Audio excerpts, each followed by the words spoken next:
Well, hello, folks, and welcome. My name is Eric Wells, and I am the support group director for Recovering from Religion.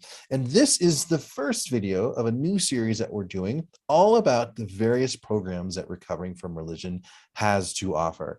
So in this first video, we're going to talk about Recovering from Religion's mission and do a really brief introduction into it so you can kind of know what to expect down the road. But who better than to talk about that with me than my good friend and the executive director of Recovering from Religion, Gayle Jordan. Gayle, welcome. Thank you, Eric. What a joy and a pleasure and a privilege to be here. And I've got to add, in addition to being the support groups director, you have taken the initiative to put this series of videos together. And I am so grateful. I find that people who volunteer for Recovering from Religion, it sometimes takes them in strange places because our commitment is so personal and so profound that, and now here we are, and you have chosen to do this. And in addition to your RFRX hosting duties, which I know that listeners will know where those are, you've taken upon yourself to try to explain all of the many things that Recovering from Religion does. And I'm so grateful, but I'm so happy to be here. Well, thank you so much for that, Gayle. But before we kind of go into the intro, I'd like to learn a little bit about you. You weren't necessarily born into a non-religious household. You had a really kind of cool story, and this organization has a personal meaning for you too. Hugely personal, and I won't go into the whole thing. Everybody, it's online in different places. My personal story, but I was raised a religious person. I had my 4 children in church every time the doors were open, and when my 4 children, they're all close in age, when they all became teenagers, and they came to me with what I would consider normal teenager questions, it rattled my cage, and I couldn't find appropriate answers for them. We found the party line, the church answers, God's ways are higher than our ways, and whatever. Anyway, cut to the end. The children, each one according to their birth order and their personality and whatever else, made the decision that they no longer believed. And I was the tail end Charlie. They encouraged me, and they gave me space to figure out that I was losing confidence in my beliefs, to the point that I finally walked away altogether. A little asterisk in my story is that I stayed a little bit longer than I should have, pretending, because church had been my entire support group. It was my entire community. It was everything. And I knew that was at risk. My marriage was going to be at risk because my spouse at the time didn't share this part of the journey. And so I went through my deconversion. My children were leaving for college about that time. And so I didn't even have my kids around anymore. And because when I say church was my everything, it was my everything. I didn't know another non-believer. Let me correct that. I'm sure I knew other non-believers. I didn't know I knew non-believers because I was in a rural area in the South. And it's not a very friendly place for non-believers. So people didn't come out back in the day. It's been, 15 years or more, pre-internet, maybe 20 years or more. So as I do this work with Recovering from Religion, it's never very far from my memory what that was like, the feeling of being so alone, the feeling of doubting your doubts, because you're reaching these conclusions, and at the same time, you see everything around you, particularly in an isolated religious area, is crumbling, house of cards crumbling. And so yes, that's my background, and that's why doing the work that I do at Recovering from Religion is deeply, profoundly personal to me. Yeah, and your story, while it's really personal to you, it's something that we hear so much, both in the helpline and especially in the support groups, where my church was my life. I started having doubts for one reason or another. I had to fake it and hopefully keep making it, but then I couldn't do it anymore. And I'm lost now. What do I do? Where do I go? And I don't feel safe to talk to anybody, especially folks in the South and countries that have heavily one religion. That comes to mind is like Muslim majority countries or something like that. But and my heart goes out to you and the folks who have a very similar story to you, because this kind of work does have like such a personal attachment to it, for sure. Right. But How did you first get involved in RFR? When did recovering from religion get on your radar?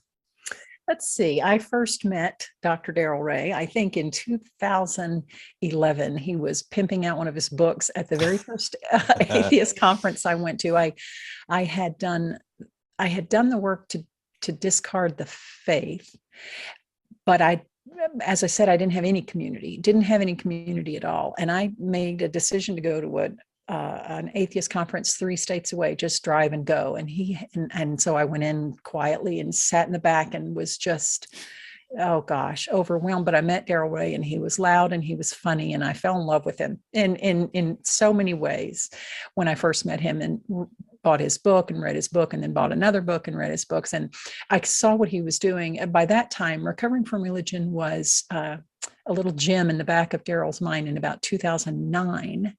And it went through, the growing pains of becoming a full-on nonprofit org, and I kind of watched it grow.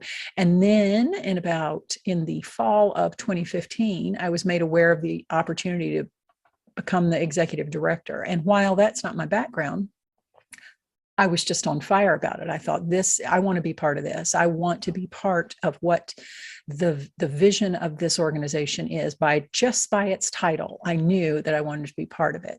So I became the executive director in January of 2016. So by my math, we're into our 7th year, if I counted properly. I did that math ahead of time because the math doesn't exactly work out, but you have to count anyway. You have to count the years individually. So I'm starting my 7th year as executive director of Recovering from Religion.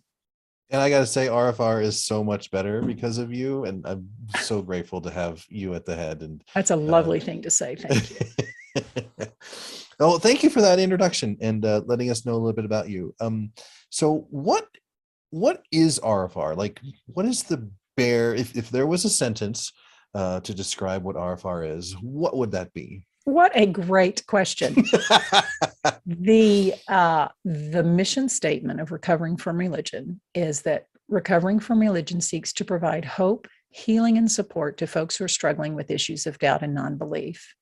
And we take that mission statement so seriously on a practical level, because organizations fight what's known as mission drift. You get into this project and that project and whatever, and we always come back into our one mission statement. In fact, I went so far as to take those 3 significant words, hope, healing, and support, and we've broken our org down into those categories. And if it doesn't fit in those categories, we're not going to develop it, which has brought us to all those wonderful things that you talked about at the beginning, and all the videos to come after this one of all of the different places RFR has been organically responsive to the needs that folks have.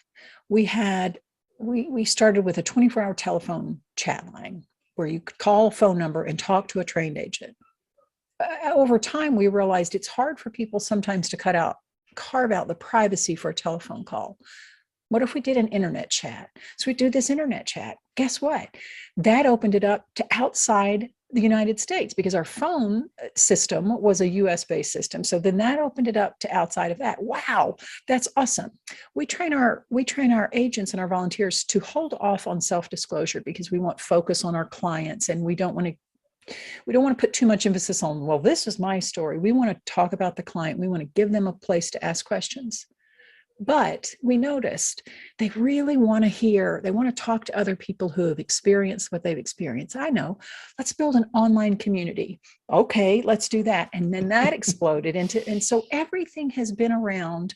Our support groups came out of knowing that people want to sit in a room and be understood, and to listen to stories and to share their stories. Everything we do is wrapped around that one sentence. We provide hope, healing, and support. And if there is another creative additional way that we can answer the question, how can we help? We're going to look into it and develop it. And so I couldn't have set that question up any better if I had fed that to you, but that's what we do. Yeah. I love it. And so Recovering from Religion, it's kind of been very successful, and so it has to be filling in some sort of niche, some sort of a need that people have. What do you think that this need fulfills for people? Mm-hmm, mm-hmm. sometimes when I'm asked that question, I kind of preface it by saying what we're not first. We're not a deconversion process. You don't come Mhm. to us asking for help to how to deconvert. That's available and that's elsewhere. And we try to give you a space to ask your questions. We do a lot of providing resources because we're familiar with them. We know about the books and the websites and the podcasts and the webcast and all that's available to folks. We do a lot of that kind of thing. We do a lot of reflective listening so that the folks can hear what their doubts are. We can repeat it back so that, oh wait, that's not exactly what I meant, that kind of thing. So we're not a deconversion process. We're also not professional support. We'll talk about that in a minute. We're peer support. These are real people. They're trained and they they have a skill set and they're refining their skills on how to talk to you about this, but these are people just like you and me. And so what I see as the need, we kind of touched on it when we talked about our own deconversion processes and needing to talk it through, needing to put it out there, needing to get our thoughts together, needing to for some of us for whom religion was extremely serious. It influenced everything we did, from our legacy to our family planning to our politics, all of those things, so that when that goes away, it can be both incredibly liberating and terrifying. And so we try to point people in the direction so that they can see how other people have gotten through it and thrived and continue to thrive. We try to provide resources so that they can get their academic thoughts together. How do I build a life? How do I become moral? And we also try to provide community. Even within RFR, we provide community. And sometimes that's the only community. If you talk, when we talk to some of our clients who are in isolated areas, or maybe they're at home with other believers, or maybe they're in a marriage with a believer, whatever their circumstances are, this is the outlet. This is the community. And that's okay. That's okay. Sometimes the circumstances are in such a way that the person doesn't have a whole lot of more options at this period in time than what we provide in our online community, our support groups, that kind of thing. So, the need, I don't have to describe the need because it takes care of itself, because that phone rings and those chats come in and those calls come in because people, it's, as you said, all of the stories are unique and individual, but the experience is universal, especially if you took religion seriously and you have to begin to rebuild your life all over again. Yeah. And the thing that I see this organization fills is there is never or incredibly rarely, if I am religious and then the next day all of a sudden I'm not religious and everything is fine. No, there is this period of time, whether it's a few months, whether it's a few years, or even longer than that, where we find ourselves having lost our old religion, lost our old worldview, and we have to start from scratch and rebuild something and find out who we are and what is important to us too. And so there's this gap between those 2 points that I don't know of any other organization that can that fills that need and takes care of that gap. Oh, I agree with you. And I appreciate your insight on that it really is. And I use the word, our clients come to us somewhere on the spectrum of doubt and non-belief. They may be full on still, but just having a few doubts. And they may have been a free thinker out for years, but maybe this little nagging thing has come up, or something has brought them to us. And you're absolutely right. There is a period of time. It's sort of like, and I mean, no disrespect to anybody, but it's sort of like those formative years in a childhood, where it's everywhere, you're a sponge and you want to absorb. And in a sense, when our clients come to us, and wherever it is they are on the spectrum, and they get to the point where, okay, I don't think I believe this anymore. I think I'm ready to let this one go, but where the hell do I go from here? How do I manage relationships? How do I have community? How do I have a good time? How do I make an impact? How all of the things. And you're right. What an incredible opportunity we have, which I think is why it's so gratifying to do what we do with recovering from religion. How can I help this person along? How can I be part of the system, this recovering from religion organization that can help provide the support and help and healing that this person needs? Yeah, I love your analogy as a kid, because when I had my own experience transitioning out of religion, I wish I had had an organization like this to kind of help to not only help me sort of navigate this new world, and point me in places that I might be interested in, but also to know that I'm not alone. That like if I was in the Midwest when I transferred out or transitioned out of religion, and I felt incredibly alone, surrounded by all sorts of believers. And as you said, you were in the South, and felt the same way too. Oh yeah, clearly. And we have that in our helpline often, where people describe their circumstances. And you just, when you are inside the religious bubble, you think you're the only one with the doubts. Religion is uniquely armored against those kinds of things. It accommodates, oh, certainly you can have doubts, but here's the answers when you get around to them. It's like, yeah, that was not as gratifying as I thought it might be to have these doubts. And so when you stick your big toe out of the bubble and you start looking into the actual, in our case, my kids and I, as we researched and tried to figure this out, the first place we went to was to our pastor, Sunday school teachers, youth minister, all those things. And we got the party line answers. But when we started studying history and anthropology and other religions and science and got serious about, now, wait a minute, is there a possibility that this could be wrong? Because you don't, that's the one doubt you don't entertain. You entertain when you're inside the bubble. You entertain, I don't have a full understanding of this. This is translated poorly, something, but you're still inside the bubble. And when you get out of the bubble, there's a Robert Ingersoll quote about what that feels like, about the manacles falling off and facing fearlessly all worlds, that it describes it much better than I can. But I think you're right in knowing that the experience that people are having it's a limited shelf life thing, because you'll get there. But in this time, how can we help? How can we provide the resources for a person to examine their lives and make a profound, meaningful difference in how they're going to live their lives? Yeah.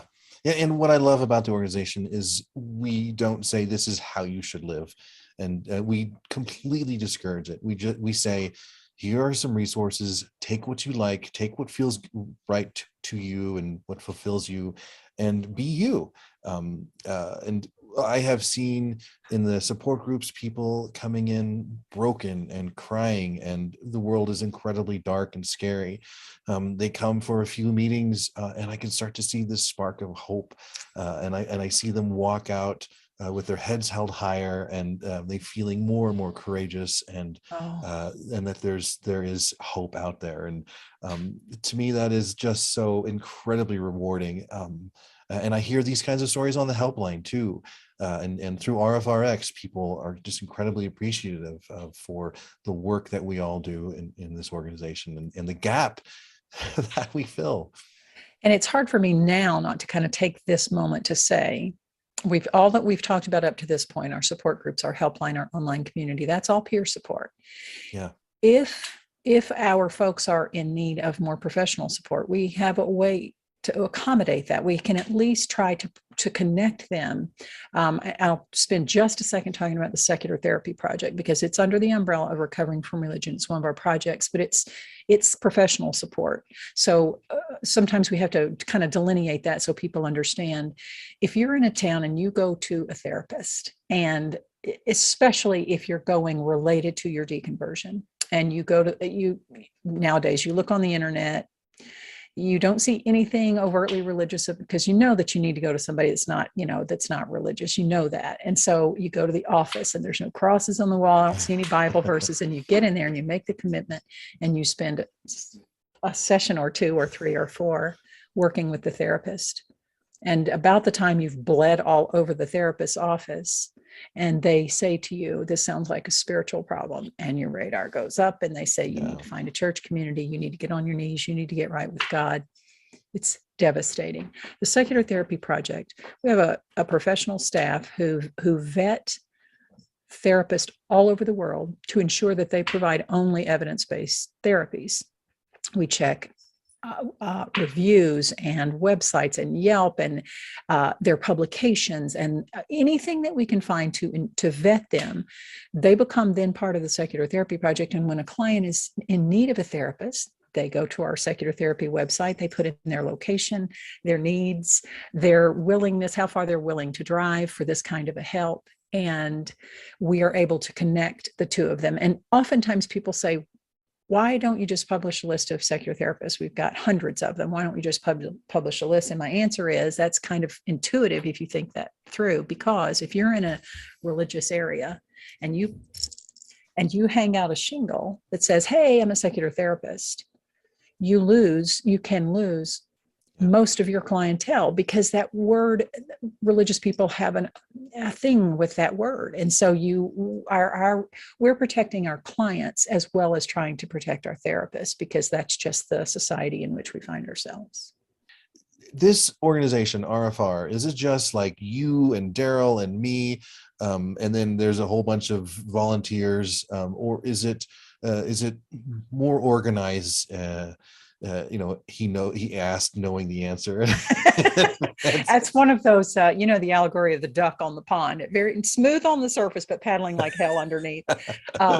Yes, all those things are components of it. We have a governing board, we have governing bylaws, and we have a board, and we have a behavior policy, and we have a volunteer manual, and we have all the pieces of a nonprofit. Of course, we're in compliance with all of the laws that surround being a nonprofit. We have a system to bring our volunteers in. We have training. We have an elaborate interview process to get them in. Not that it's not achievable. It's just we try to be as thorough as possible, because we want this to be a good fit for our volunteers too. Our volunteers are the lifeblood. I use the expression, it's the closest we get to the sacred here is our volunteers and our reverence for our volunteers. But we want it to be as gratifying experience for the volunteers as possible. So we're careful to ensure ahead of time that it's a good match. So we have that whole system in place to bring volunteers in. All of our directors are trained and interact with one another. We have our leadership meeting coming up next month. I'm not sure when this will be published, but just any random next month, we'll have our leadership meeting. We have an annual leadership meeting so that all of our leaders can interact with one another, so that the podcast understands what the online community is doing and the volunteer system understands what the helpline is doing. And so that's an infrastructure that supports what we do. We also have second only to our volunteers are our donors. We have a variety of donors, as most nonprofits do. We have sometimes we have a corporate donor. We have the big dogs. For them, we are deeply grateful. And they sometimes will give us an infusion that allows us to develop a program that we've been dreaming about. Sometimes we have those big hits come in. But most of what we do is based on our monthly folks, and whether that's $4 a month or $10 a month or $25 a month, it's what keeps us going. We run on a shoestring budget. We absolutely cut costs wherever we can. Because we're a volunteer force, that makes a huge difference, because we have all of these talented, valuable people giving their time and their talent and their energy to us. But that, of course, undergirds everything that we do. So that's a simple question. How's the org work? And it's got an elaborate answer. We're proud of it. We tweak it as we need to, as we go along. When we have a thought for a new program, we don't go willy-nilly and say, let's just do that. We bring a team together. We do the research. We look at what the budget impact is going to be. We look at what, the projection is. We have a team philosophy. One person just can't come in and say, hey, this is the thing I want to do. We insist, okay, put a team together, put a proposal together. And as I said, we work real hard on that mission statement. And is this going to provide more help? How does this provide hope, healing, and support? So it's a simple question with a very complicated answer. So the what I'm hearing is that this isn't RFR isn't some fly-by-night organization kind of held together by some egomaniacs. It from what you're talking about and from my own experience on the inside, the people involved in the organization are mission driven and not ego driven, and it's just been one of the most refreshing organizations to work for and work with. I don't make any money off of this at all, but one of the most refreshing organizations to work with that I've ever had. I'm so glad that you're having that experience, because I tend to get so biased about it, and it'll bring me to tears to talk about the board of directors. These are dear friends who I have seen commit over and over and over again. We've had the same board of directors for a number of years. People just continue to give their time. We've had volunteers that have volunteered for us for years. We have directors that are putting in years and years at a time. I don't know that other nonprofits get that kind of thing. I've worked in a few nonprofits. I've worked as a volunteer for other nonprofits, and they come and go, and you do your thing and you go your merry way. And it's not like that at Recovering from Religion. This is personal, and it is so gratifying. I think that keeps our folks around. And the fact that, you use the word, it's not driven by egomaniacs. There's just not that here. Our mission statement doesn't lend itself to that. It's not going to promote a person. Providing hope, healing, and support takes a team of us. It takes all of us working together. The programs that we have developed out of need. So it hasn't been personality driven. It's all about the mission. Yeah, excellent. I couldn't have said it better myself. Before kind of moving on to the next thing, is there anything that we should cover that you feel like we missed? Well, I just love talking about the org. We've got some things, I mentioned just that we take our new ideas and we sort of flesh them out, and we don't just shoot off in any old direction, but we've got some things in the works. We're working hard on our international development. We have a very strong team in Australia, led by a very competent team, an incredible team, and we are seeing growth in Australia by just leaps and bounds. In 2019, we implemented something called the Fall Excursion. I bet you anything there is one of these videos about the Fall Excursion, and the director of the Fall Excursion and also board member Shannon Nebo has done an incredible job of putting together for lack of a better description, a religion recovery weekend. And it's everything that those weekends are. It's up in the mountains. It was in North Carolina for a couple of years. We've got a new venue location. It's away from screens. It's the fellowship piece of it. It's the bonfire piece of it, without any of the religious stuff. And so it's a weekend to get away, a weekend to reflect, a weekend to receive resources, because we have speakers and talks and different things. It's our hope to develop that into other areas, because this is it's a geographical boundary for some folks to come all the way to North Carolina for this weekend. So we're looking to put that in other places. That's awesome. We have a team for that. That's going to be dependent upon donations and what we can pull together for that kind of thing. So there are so many things in the work for Recovering from Religion. You think sometimes, okay, we're there now. The org is there. We're pulled together. This is the thing we're going to be, and yet there's always another way that our clients help us reveal, oh, that's a thing we could do. We could help people that way. So it's just, it's an exciting time to be part of RfR. Before we wrap up, I would really love to hear what volunteering for RfR has been like for you. Like, how has that affected you? What have you gotten out of all of this work? Okay, so here's how I say that when people ask me that question. Here's the first thing I say. I'm by profession, I'm an attorney, and I do important attorney things, and I have big lawyer moments, and it's all the whole thing. But the work that I do for Recovering from Religion is the most gratifying thing I've ever done, by head and shoulders, leaps and bounds, more than anything else. We can really feel the difference that we're making in people's lives. And I know, and that's I think that expression's a little trite, but when you're part of the helpline, or you're part of the online community, or you're part of one of the support groups, That is not a trite expression. That's a real expression that plays out in the lives of the folks that come to us that need some support, that need some encouragement, that need some help. And it's my hit. It's, you get where, yeah, not for what it does for me, but because what I know it's doing for them. I was there. I know what that feels like. I know what it feels like to go through the darkness first, because there is a sense of loss and grieving associated with it. We would not discount that. We have to recognize that. But there is a light at the end of the proverbial tunnel. And when we can help people see the light, we don't have to get them there. We don't have to push their train through the tunnel. But when we can say, there's a light, there is a better way to live, there are resources, there is a way to build a dynamic community, there is a way to live a life with meaning and purpose. And to be part of that, it's been the greatest privilege of my life. it's beautiful. Thank you so much for sharing that. Thank you.